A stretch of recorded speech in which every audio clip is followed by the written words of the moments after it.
Dorothy Mae Riley Wade, my grandmother, born in the 1930s. And if you know anything about 1930s in America, that was in the midst of segregation and the Great Depression. She was born in 1932 to be exact, and she was the oldest girl of 10 children.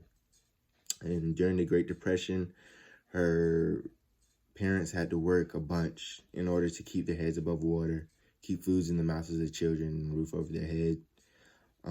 So therefore, my grandmother had to play as the caregiver of the family, bathing, cooking, and cleaning for all of the kids in order to keep everyone healthy and happy.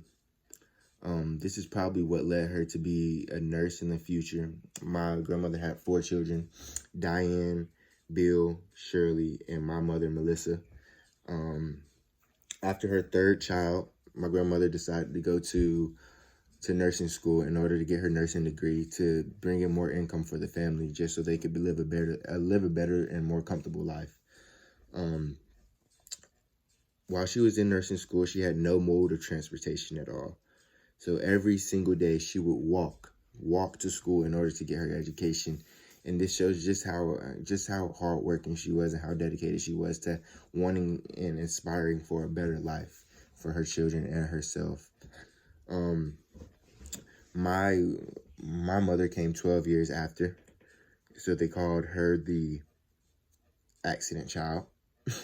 Accident, but I'm glad that accident happened because I'm here and I was able to witness my grandmother be as great as she was. My grandmother was, like I said, always the caregiver, and that's exactly what she was to me when I was coming up. Every single day after school, she would have a meal prepared for me, some chicken. Chicken was my favorite, and she could cook some chicken.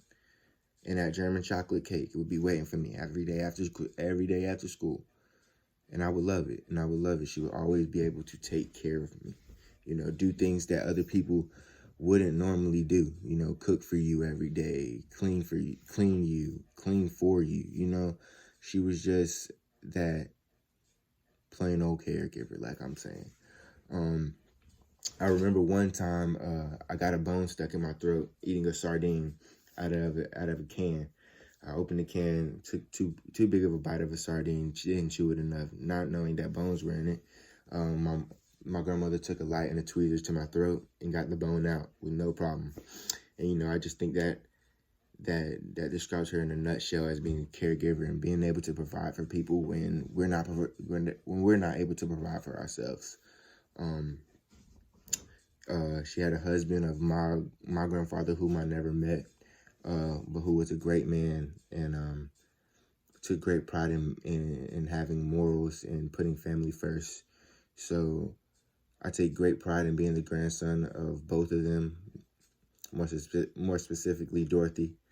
But Dorothy did pass away this year, so that was a sad occurrence for us. But I know that she's in a better place, and I will forever be grateful and forever remember her as being my great grandmother. Thank you.